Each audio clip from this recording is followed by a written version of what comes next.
Bem, boa noite a todos. 4 de abril, 19 horas, é a nossa quarta live. Toda quinta-feira, às 19 horas, entraremos no ar, respondendo algumas perguntas de vocês e também dizendo o que aconteceu de forma bastante reduzida durante a semana. À minha esquerda aqui é Elisângela Castelo Branco, intérprete de Libras. Aqui à minha direita aqui, o nosso ministro da Justiça, Sérgio Moro. Umas coisas interessantes para falar. E na ponta direita aqui, o nosso general Augusto Heleno, ministro-chefe do Gabinete de Segurança Institucional. Bem, para aquecer os motores aí, de manhã hoje, por toda a manhã, recebi visita de líderes partidários, de deputados, senadores. O que nós tratamos aqui? Questões partidárias, governabilidade e a nova Previdência. Ao contrário do que parte da mídia disse ontem, em nenhum momento nós tratamos aqui de cargos. Eles têm o perfeito entendimento de que querem colaborar não com o governo, mas com o Brasil. E nós temos um momento, né, que vai acontecer esse ano, da votação da reforma da Previdência. O que interessa é para os nossos filhos e netos.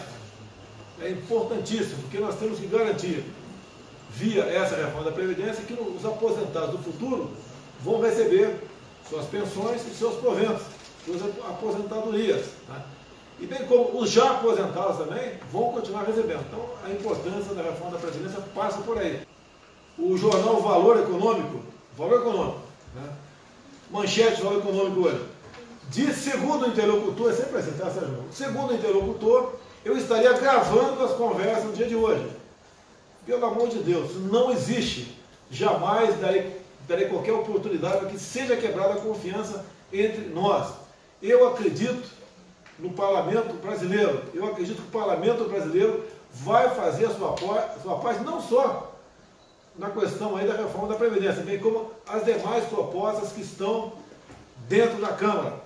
A questão do visto, né? A não reciprocidade sobre visto.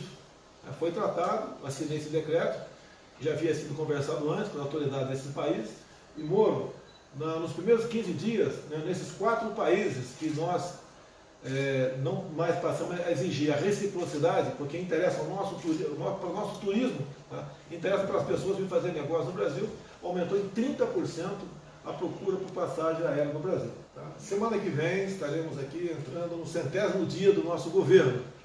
Hoje nós temos, cada ministro, né, tem sua meta a ser atingida. Pelo que eu vi até agora, ministro Heleno, ministro Moro, né, 95% da meta vai ser atingida. Os 5% restante, parcialmente atingida, estamos lutando para ver se a gente cumpre 100% da meta. Que nós tivemos em Israel agora, fomos muito bem recebidos pelo primeiro-ministro Benjamin Netanyahu, nos tratou como irmãos, um tratamento excepcional, onde muita coisa nós fizemos lá, acordos, tratados, né? Fizemos até muito protocolo de intenção em várias áreas, né? Como por exemplo na área de segurança, defesa, comércio, tecnologia, inovação. Então foi uma viagem muito proveitosa e o povo israelense, o governo israelense, lá não é o governo, né? Lá a iniciativa privada fala mais alto, o livre comércio fala mais alto, né? O Estado influencia pouco no destino daquela nação, né? O Estado está preocupado com as coisas mais importantes, como defesa. Tá? Nas demais coisas, comércio, etc., inovação, é com a iniciativa privada. E as portas foram abertas para que o Brasil, através de acordos, né, parcerias, consiga realmente se aproximar um pouco mais do país do primeiro mundo. Mas um grande acordo, um grande contato nosso vai ser na questão de ciência, tecnologia e inovação. O que nós acertamos lá também, pretendemos botar no papel e botar em prática o mais breve possível. Assim como foi feito lá atrás, onde a garotada ia para outros países aqui no Brasil aprender agricultura, hoje nós somos um exemplo, né? Nós queremos fazer a mesma coisa com a agricultura no deserto, a irrigação por gotejamento, a aquicultura, a criação de peixe. Como é que pode um país onde não tem água, chove pouco, né? A precipitação pluviométrica lá é menor do que o semiárido nordestino nosso, e como é que eles podem, inclusive, exportar alimentos para outros países, criar peixe de forma comercial e até exportar para outros países, e nós aqui, com essa abundância de água, temos esses problemas, né? Uma coisa, João? É que a viagem a Israel realmente atingiu todos os objetivos que foram definidos antes para que nós fizéssemos, investíssemos nessa viagem.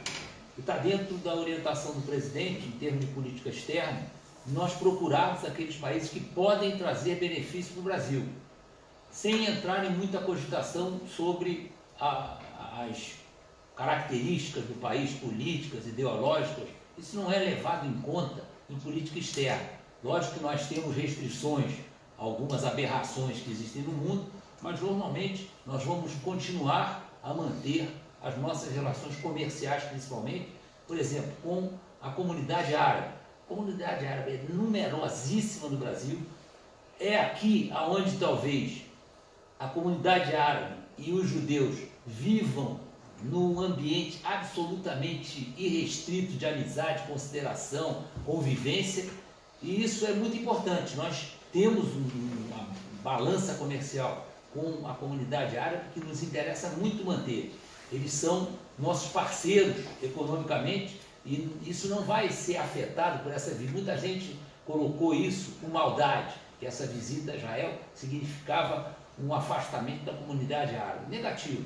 Isso aí não vai acontecer. Nós vamos continuar a cultivar essa imensa colônia árabe que existe no Brasil, mantendo esse relacionamento com a comunidade árabe. E acho que o presidente deixou bem claro a qualidade dessa parceria com Israel. Israel é muito avançado em áreas onde nós temos muito que aprender e vamos usufruir desses ensinamentos. Vamos trazer os israelenses e cumprir uma promessa que nós sabemos que vai registrar a mudança do Brasil. É investir no Nordeste em coisas de caráter permanente. Não é colocar uma cisterna, é fazer com que o Nordeste tenha água permanentemente, que não haja mais aquelas fotos de miséria na época da seca. Isso tem que acabar. Nós estamos no século XXI, nós não podemos nos subordinar às intempéries e achar que isso aí está muito normal. Não. Tanto que Israel é um deserto e exporta alimento. É um país onde o desemprego hoje é zero. Então eles têm muita coisa para nos ensinar. Essa área de piscicultura, por exemplo, é sensacional o que eles fazem. Então nós temos que usufruir disso aqui dentro do Brasil. É impossível nós continuarmos a conviver com gente passando fome num país rico como o nosso, em recursos alimentícios, em recursos naturais. Nós não podemos aceitar que isso é um determinismo histórico. Isso é uma bobagem. Antes do Moro vai falar sobre o projeto anticrime dele, eu primeiro fazer a propaganda para o Moro aqui. Olá, Moro. O que é essa aqui? Fala para a gente aí. Bem, eu acabei lançando um Twitter, pessoal, seguindo o exemplo aqui do senhor presidente. Se der errado, a culpa é dele, já vamos colocar. Mas, enfim, é uma forma de comunicar de uma maneira moderna nas redes sociais. A ideia aqui é principalmente transmitir projetos e ideias do Ministério da Justiça e da Segurança Pública. É mais uma forma de divulgar políticas públicas do que propriamente questões pessoais. Eventualmente, a gente coloca ali alguma coisa mais pessoal também. @Sierra Foxtrot _Moro. Moro, projeto anticrime, como é que está ele na Câmara dos Deputados? Na esteira do que o senhor presidente falou, nós temos conversado muito com os parlamentares, temos recebido muitos parlamentares, tem ido ao Congresso, falado com deputados, tem falado com senadores. O que eu sinto, senhor presidente, em particular, é uma grande receptividade. Os projetos estão andando, existe um projeto na Câmara, foi constituído lá pelo Rodrigo Maia, um comitê de estudo para unificar o projeto com o projeto anterior do ministro Alexandre, que também é um projeto bom. Existe já um cronograma de trabalho e uma expectativa de que isso possa ser votado em breve, então logo esse grupo encerre seus trabalhos. E um grupo de senadores, muito interessado aí no projeto, pediu a autorização para apresentar uma espécie de um projeto espelho, o mesmo projeto, só que no Senado, para que eles adiantem já o debate e a discussão no âmbito do Senado. Foi colocado para eles, olha, tudo bem, né? É bom combinar com a Câmara para não gerar qualquer espécie de, vamos dizer assim, estremecimento. Concordaram na Câmara, o presidente Rodrigo Maia concordou, muito gentilmente, foi colocado já no Senado. Semana que vem nós temos reuniões aí com os relatores desses dois projetos. Na Câmara, o deputado o capitão Augusto, no Senado, com o senador Marcos Duval. E, como eu disse, assim, o que eu sinto só dos parlamentares, né, é receptividade. Eu acredito aí com a liderança do senhor e dos parlamentares, nós vamos conseguir deliberar sobre esse projeto, eventualmente aprimorá-lo e aprová-lo em um tempo breve. Quem decide a pauta na Câmara e no Senado são, respectivamente, o deputado Rodrigo Maia e o senador Davi Alcolumbre. E por parte deles não há qualquer objeção para a tramitação desse projeto. Então, se Deus quiser, brevemente teremos aí uma legislação, né, que endureça a pena por parte daqueles que cometem crimes mais graves e dificulte a progressão, a saída mais cedo depois de começar a cumprir a pena, entendeu? O projeto ele foca basicamente crime organizado, crime violento e corrupção. Ele endurece o tratamento, né, penal para esses crimes, mas além disso ele traz meios de investigação mais eficazes, né, para esses tipos de crime. E também o que ele faz? Ele tenta destravar a legislação processual. Não adianta nada endurecer a pena se o processo não funciona. Então o processo tem que chegar a um fim em um tempo razoável. A ideia do projeto é exatamente atacar esses pontos de estrangulamento para fazer uma justiça mais rápida, mais eficaz e que melhore a qualidade de vida do povo, né? Proteger ele dessa criminalidade mais grave. Pessoal, muito obrigado. Até uma nova oportunidade, se Deus quiser. Ok? Tamo junto, hein?